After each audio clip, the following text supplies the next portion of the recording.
Good evening, I'm Sharon DeReek. And I'm Gary Mativier. This is our community, our home, the place we raise our children to be part of something bigger. We care about our neighbors and we are proud of what we can do in our jobs. A legacy of bringing you the stories that are important to you and digging for solutions so that we can all make our community stronger. So when we report on a huge increase in juvenile crime in our neighborhoods, we wanted to do more. We want to dig deeper into an issue that is putting the safety of all of us at risk.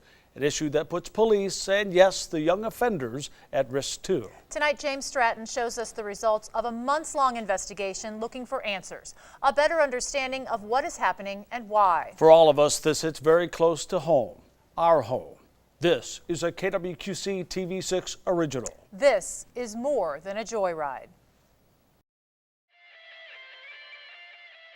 Kids and teens across the QCA. None of us in our careers have seen anything like this. Committing thefts, committing burglaries, involved in shootings. We're seeing everything as high as the charge of murder. Quad Cityans injured, their cars stolen. You feel violated. You know, I feel completely violated. We found out that we were not the only victims. I run out after it, and I literally had my hand on the door handle and they sped off. My hand got stuck in the door. They reversed all the way back. My foot got rolled over and they pulled off with my vehicle. As police arrest the teens doing it, 10-4. some as young as 11. They generally have no respect for the law or us or law enforcement or people or citizens. They go right back to the streets to commit more crimes. Just when these kids are pleading, they're just, they are saying that they are just looking for something to steal. But why are they doing it? And is the system stacked in favor of these teen criminals? Is the system working? I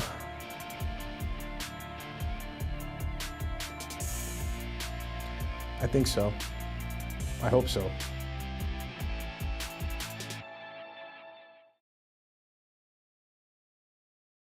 Thank you for joining us on tonight's TV6 documentary, More Than a Joyride. Throughout the night, we'll dive deeper into the juvenile crime epidemic in our area, particularly with car thefts. And it starts right here, 4th and Division at this gas station.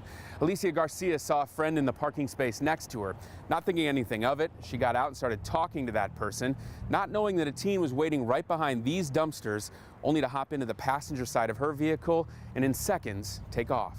I went to grab the door, maybe saying face to face, they'll slow down, not realizing I was right there. My hand got stuck in the door. They reversed all the way back. My foot got rolled over and they pulled off with my vehicle.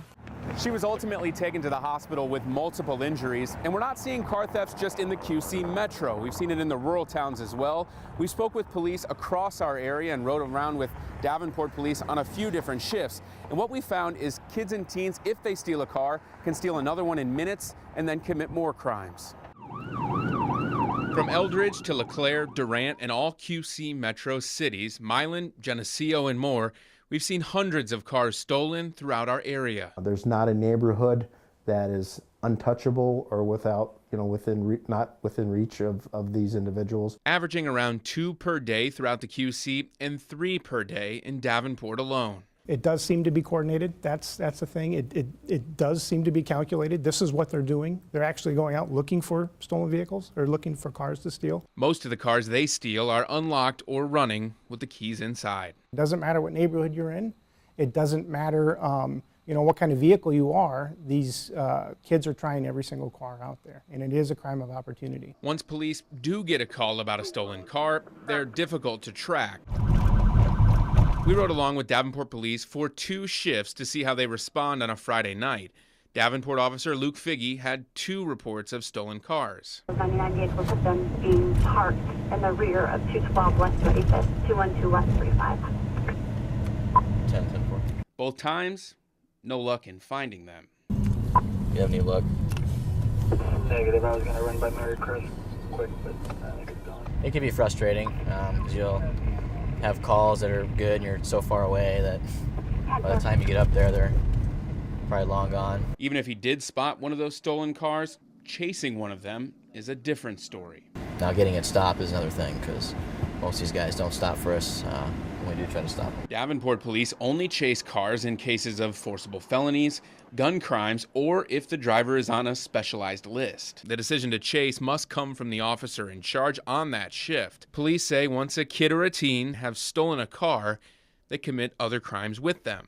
They don't care about ramming police vehicles or ramming citizen vehicles either. So I mean, it's definitely escalated. That's the part that we've not seen before. Police say most of the stolen car cases are preventable and the teens are just looking for crimes of opportunity, like when people leave their keys inside their cars or even sometimes leave it running. In April, all of the local police and sheriff's departments held a press conference and started what was called a Lock It Up campaign, urging people to lock their car doors and take their keys with them. They also created a social media video and campaign, hoping to reach people that way. To me, it's almost like giving a loaded gun to an irresponsible person. These are 1,000-pound vehicles running around in our city that have no disregard, or they have no disregard for the law. And if stealing a car wasn't brazen enough, we've seen kids brag about it online. We've seen dozens of posts of kids bragging about stealing cars and attempting to steal cars, some sharing our news stories that we've done in the past about car thefts, others even sharing the post from the person who had their car stolen. Like this one, a woman posted to Facebook after 2 of her cars were stolen. Then someone who presumably was in that car shared it saying, quote, "I'm in your expletive, doing the dash," with a few emojis. Others are posted right to their public pages. This one says, quote, "Someone find me a stoley," slang for a stolen car.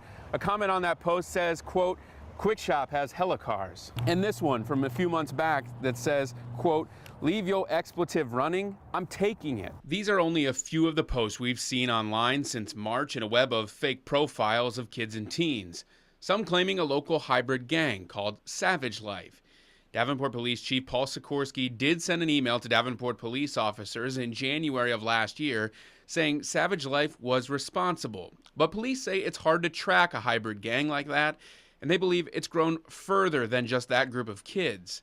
A lot of these kids are seeing posts like these online and then trying to brag to their friends after they steal a car. It's street credibility, you know, when they're out there doing this and they're able to brag to their friends and they're able to post this stuff. I mean, it gives them street credibility amongst them. A 14-year-old stole a car and he was Snapchatting it as he's fleeing from us. And he was Snapchatting that it's like real life Grand Theft Auto. And a lot of the kids that we've seen, because they've grown up in this culture of video games and they're juveniles and their brains aren't fully developed, they think it's fun. They don't realize the consequences of, well, what if I hit that lady on the side of the street? Police tell us they've seen an increase in juvenile crime, what they call an epidemic. The main issue, car thefts. Now, they usually don't chase the teens in a stolen car, but they have in a few cases, including right here. In November, 2 teens were driving a stolen SUV over the Rock Island Arsenal Viaduct right there. They came at a high rate of speed and crashed into this median. You can actually still see the markings here in this Rock Island median, and they ran from police by those houses down that street over there. And we sat down with 4 police chiefs and PIOs asking them about the juvenile crime and stolen car issue. They say no city in the QC is safe, and you personally can help curb the crime. Thank you all for being here. I know it's not an easy thing to get you all in the same room at the same time. We sat down with chiefs and public information officers from Moline, Rock Island, Davenport, and Bettendorf. The level of severity of the crime we've seen with juveniles has risen. The main issue? Car thefts. We've been facing or seeing a spike in is the theft of motor vehicles involving juveniles. The big one that we talk about is the stolen vehicles, and that certainly has been a drastic increase for us here in Davenport. And likewise in Bettendorf, similar issues over the last year or two. Same thing in Moline. We've also increased the same as these guys, stolen vehicles. And the 4 of them say once teens have stolen a car, they're more likely to feel emboldened to use that same stolen car to ram others, even shoot at other people, cars, and homes. The fears of this progressing into other things, I think, have been realized. Vehicles have been involved in shots fired calls and a lot of other crimes of opportunity with the burglaries and the thefts. Adding that they don't realize the consequences of what they're doing. And then they go out and do it because it looks like fun, and it is fun for them. They have a good time doing it because they don't realize not only the consequences personally of being incarcerated or being in the juvenile justice system, but potentially injuring someone seriously or killing themselves. The exhilaration of it, but again, not really knowing and understand the finality that really can come with it as well. And police have heard from these kids firsthand about how they think it's fun. His statement was that it was fun until we crashed and I hit my head on the windshield. They say because of the juvenile crime spike we've seen in our area, the response has been reactive. I think we're playing catch up right now, and that's what you're seeing, but I think the idea is let's get ahead of it so that in the future we don't have to keep doing this year after year after year. And everyone can be proactive in some way. I think all of us can do something, and even if that's mentoring kids in their own neighborhood or just being good role models. I think parents need to know, where are my kids at right now? We often hear, and I agree with it to a certain extent, that it takes a village to raise a child, because it does. It's all part of our responsibility, but it also takes parents to raise a child, and they have to be involved in their children's lives and know what's going on. And a lot of those kids that police have encountered do get charged, but depending on what side of the river you're on, those charges differ. In Rock Island County, for the first 11 months of 2017, 27 kids have been charged with unlawful possession of a stolen vehicle. That's triple what they had in 2016, with only 9. In 2015, they had 13. On the other side of the river, in Scott County, those charged with stealing cars are usually charged with first or second degree theft. Numbers obtained by TV6 show that those charges among juveniles has skyrocketed. For those numbers, we combined Theft 1 and Theft 2. In 2015, 47 charges were issued. In 2016, that number jumps to 58.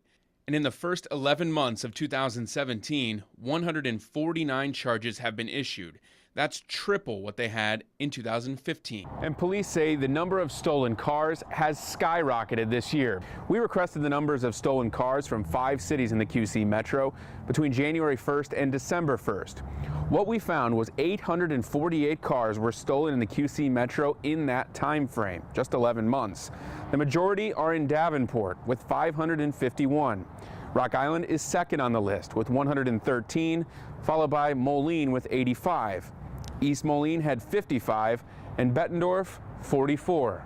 And you can see for yourself right now in the KWQC News app all of the cars that have been stolen in your area. You can also search your own address.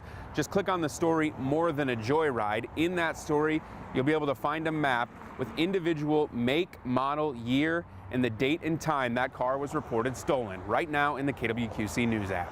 Well, we've gone through the numbers and talked with police, but still to come on More Than a Joyride. I've worked for juvenile detention for maybe 9 years in February, and I've never seen it. We've been completely full for the last 2 months. What the juvenile justice system is forced to do with a slam detention center that they say is bogged down because of the large number of juvenile crimes.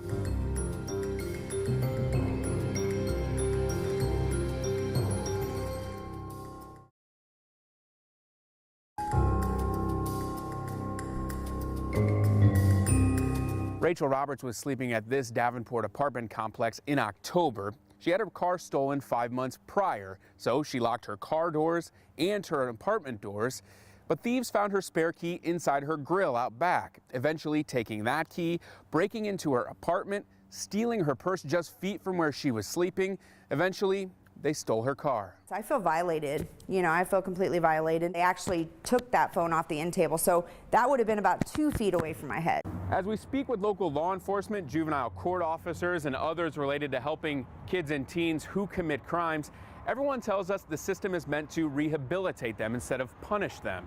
But when it comes to putting kids in detention centers, they say the system is bogged down. The detention center right here in Scott County has been full 90% of the time since July 1st.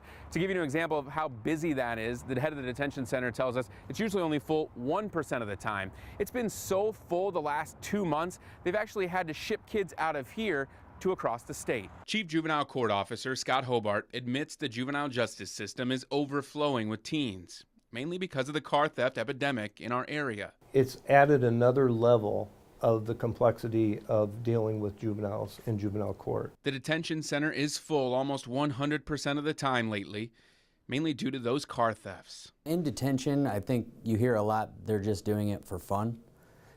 We do it because that's what we do. And there's just not a whole lot of thought in terms of the future. The thought from these three is the future could bring the worst. My office is genuinely just looking at each and every case of a stolen vehicle as a potential vehicle by homicide, or homicide by vehicle. But they say thankfully it hasn't gotten to that. We're all praying that it doesn't. and we hope that we can get it curbed before that happens. The three say at first they didn't expect the car theft epidemic to get to this point. The problem with that is when this first started happening, we weren't putting kids in detention for the car theft, so they were being cited and released. And once they're cited and released, the court process then moves slower before deciding the final punishment or adjudication for them, which means teens and kids steal more cars before they are caught for the first one. Before we can even detain, let alone adjudicate, they can steal multiple. And now they put most teens in detention, either in Scott County or across the state. It's not an ideal solution for this, but until the system can catch up and slow this down, it's all we have at this point. But even then, if a teen pleads not guilty, Hobart says they're short on judges, making the time before court even longer. Months, would you say? Yeah. It could go months that youth is burning a bed. And Scott County just unveiled the new juvenile diversion program for the 7th Judicial District. The program is for juveniles who have high risk to reoffend. Once that is determined, an individualized treatment plan will be developed based on the teen's needs and outcomes that the juvenile court officer wants them to achieve. A diversion counselor will meet with the teen individually 2 to 3 times per week, and the family will meet once per week for a total of 50 hours. It aims to help juveniles learn how to not reoffend instead of punishing them repeatedly for crimes. They'll be offered counseling as well as an opportunity to do community service. But there are cases where the juvenile system simply can't help these kids anymore, and they're transferred to adult court. 17-year-old Travion Pugh and 4 others got into 3 unlocked cars in the 4700 block of Surrey Court in Bettendorf. Pugh then led officers on a wrong-way chase through parts of Middle Road. He then hit a gas pump at this Big Ten Mart on Middle Road and led police on a foot chase through this Home Depot parking lot. He was later caught and arrested. But it's not his first run-in with the law. He's already on juvenile probation in Indiana, stole cars in Rock Island County, and was then transferred to adult court because court documents say, quote, "The court is convinced that the juvenile system can offer no programs that the adult system can offer Travion." And attorneys say sometimes that last step is a necessary one. And we go in front of the judge and we fight. We fight to have these kids waived up. You know, 1 or 2 might decide to just go to adult court and face the charges, but we sit there and we argue and fight, and we think it's a better spot for them. We just don't feel that they can be rehabilitated at this point anymore. Another case where kids were bumped up to an adult court happened right here at 13th and Myrtle. Police received a call of 3 kids robbing and shooting at other kids right here on this corner. Police arrested 3 boys aged 12, 13, and 14 after a high-speed chase. They were driving a car that had been reported stolen the day before. Wilson is the 13-year-old. The other 2 boys are brothers. In the juvenile hearing the next day, the juvenile court officer testified that Wilson had been convicted of several crimes dating back to late 2016. The juvenile court officer said Wilson was continuing to commit crimes and they were growing increasingly serious. He said Wilson ran away from a program at the Annie Wittenmeyer Center, was not attending school, and had cut off a GPS ankle bracelet he was issued previously. Now, this transfer doesn't put Wilson entirely into the adult system. If he's convicted as a youthful offender, he will be sent back to juvenile court for sentencing. And kids are usually only bumped up to adult court in cases of stolen cars once the juvenile system believes it can no longer help them. We don't have 2016 or 2017 numbers from the state of Iowa yet, but in the 7th Judicial District, that's our area in eastern Iowa, in 2015, only 22 kids were bumped up to adult court. That's total charges. In 2014, 34 kids, and 33 in 2013. When it comes to the juvenile justice system, it's meant to rehabilitate teens. That will, in theory, make them learn and not recommit that same crime that they're in for.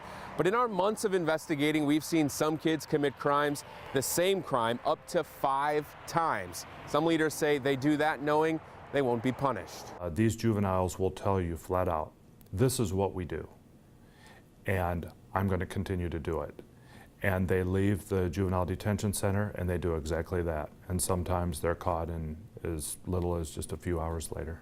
By what Sheriff Lane has said, some kids can leave residential facilities and go commit crimes that they're already in places like here at Annie Wittenmeyer for. But at the state level, they're working to change that. Under current Iowa law, youth residential treatment centers can't keep offenders inside. State Senator Robbie Smith working to change that by drafting a bill that will help curb juvenile crime. Alderman, Mayor Clips, police chief, juvenile justice leaders, and others are all coming together. We are looking for the legislature to come together and make some changes in the juvenile laws. Those changes include harsher penalties for kids who steal cars. And after a few more meetings, the bill will be drafted by State Senator Robbie Smith. What we're looking at doing is maybe tying in crimes of a vehicle. So if you steal a vehicle and then commit another felony, then you are ratcheted up from a Class D felony to a Class C felony. A Class C felony would mean more time in detention. Yeah, so it'd be a deterrent on stealing vehicles, because if you steal a vehicle and then you commit another felony on top of that, then your punishment will be more severe. Along with harsher punishments, local leaders are asking for youth residential treatment centers to be able to lock their doors to stop repeat offenders. What's happening is they're not being locked and they can just go out the front door. And it's something to give them the ability to change Iowa code to allow them to lock the doors so they can't get out and commit more crimes. They go out and they commit more felonies right away.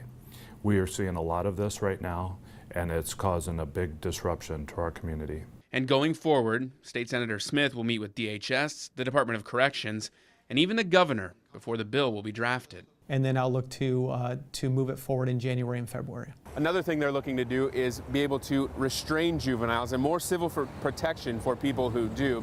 We do want to mention, though, that most of our evidence regarding juvenile crime is anecdotal. That's because under Iowa law, juvenile crime records are not public information unless those kids or teens commit a forcible felony or they're charged as an adult. On the Illinois side, as of January 1st, all court records are sealed unless kids are charged as adults. Outside of the courthouse and the State House, community groups are working and asking how they can help curb the juvenile crime problem. One group, Beyond the Baseline, has teamed up with the Davenport School District and other QC schools. Each and every freshman in Davenport sits through a 3.5-hour youth summit. They also hold youth summits here at Beyond the Baseline. There, kids can tell counselors about the violence that they see in their area. They also fill out questionnaires so they can get anecdotal evidence of that violence. Now, the program is still in the early stages now, but the testimony they received is eye-opening. We want to get information from them. We try to help them feel like, regardless of what your situation is, this is your opportunity to give some input. Gary Thrapp and his staff are breaking barriers and listening to all kids in the Davenport School District and throughout the Quad Cities. Kids are scared. I mean, we walk in and they know someone who has either been shot, been in a bad situation like that, committed crimes. The vast majority of our kids know about this stuff. Every Davenport freshman will go through a youth summit at their high school. Beyond the Baseline also hosts summits at their location in Davenport and other QC high schools. In these 3.5-hour meetings, kids can share their story and fill out these questionnaires where they can pinpoint where violence starts. This is how deep-rooted it is. The top 3 reasons why kids turn to violence has been pretty consistent. They learn it at home, their friends do it, and they see it on social media. And some they talk to believe they won't get in trouble for the crimes they commit. The ones that are truly caught up into it, I think they do kind of understand it. I think that there's probably older people in their ear telling them, hey, you'll be all right, nothing's gonna happen. They often don't think about the consequences, both in the courtroom and in life. How do you know when you go to a party and there are other of your peers, you're telling us you've seen guns, how do you know that gun is not gonna go off and it's heading your direction? Can you guarantee that? But as a community, we can all help. The cliche is it's building relationships, and I'm telling you, that's the only solution that it's really going to come down to, is getting to know kids. And listening to what they have to say. We have to take ownership of it, and we have to do our part as individuals. All of us do. To turn negativity and violence into positivity. We all can do little things that would make a really big difference, and it would be exponential. You never know when you're planting a seed that will grow of positivity, because these kids are constantly exposed to negativity. And they believe the turning point to do that is now. It's everybody's problem. And if we don't address it and we don't start to listen to these young people, or them listening to each other and pointing each other in the right way, if we all don't play a part in it, then we all will pay for it. If we all don't play a part in it, we are all going to pay for it. Some would say we are already paying for it with hundreds of cars stolen across our area. Throughout this special, we've heard from police officers, community leaders, juvenile court officers, but what about the kids who have committed crimes themselves? You're going to hear from a few who have been through the juvenile justice system. They have some advice for you and for those kids committing crimes. It's wild. Car hopping, all that. We hear the left and right on the news. This 18-year-old who wants to go by Matthew has never stolen a car. See, I don't car hop. I don't do none of that. That's too far. It's just wild. But he did just finish a 2-year probation for committing a crime underage in Illinois. We were given the opportunity to talk to him through the juvenile probation system. A lot of people look up to me now that I'm good, you know. He says what he learned through required programs during that probation taught him respect and put him back on track. I'm doing better things for my life now. Getting a job, soon I'm building up to get a car, all that good stuff. And then later on, probably get an apartment, better things in life. Lonnie Ray Westerfield is a bit older. He too has been through the juvenile system. Twice I went to Eldora, and I went to Animals, Iowa, so I was in the prison system also. He now owns 3 companies in Davenport and has learned from his mistakes. Community members mentored him growing up, but he says he still made poor choices multiple times. And even though people in my community told me not to do what I did, I still did it. So when we do a lot of talking and no action, that's just what happens. He's now taking action his own way by mentoring kids through 2 different basketball teams. Say if you're working with kids in 3rd grade now, okay? And I'm a firm believer in this.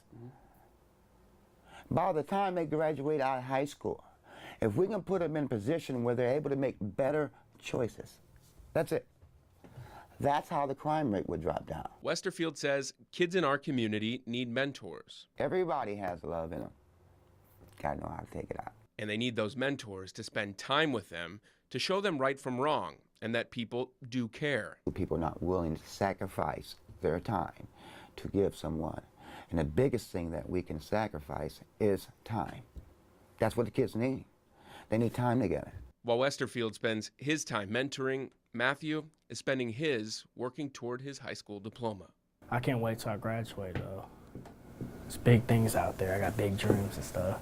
And the system definitely rehabilitated those 2. They're now back on the right path. But in our nearly 9-month-long investigation, we learned that the stolen car issue and the juvenile crime issue in our area is a very complicated one. There isn't one set answer to the problems we're seeing right here in the Quad Cities.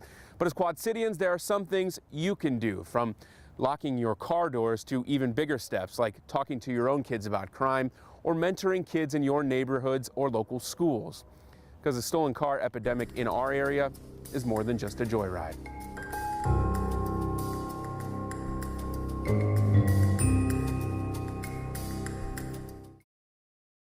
We are all in this together. KWQC makes a commitment to not only reporting problems, but finding and highlighting solutions. Together, we can make a difference. But as James and others said in the program you just saw, we do need your help. If you see something suspicious in your area, call police. If you know something about a crime, call Crime Stoppers. Also, if you see a kid in trouble, take time to listen.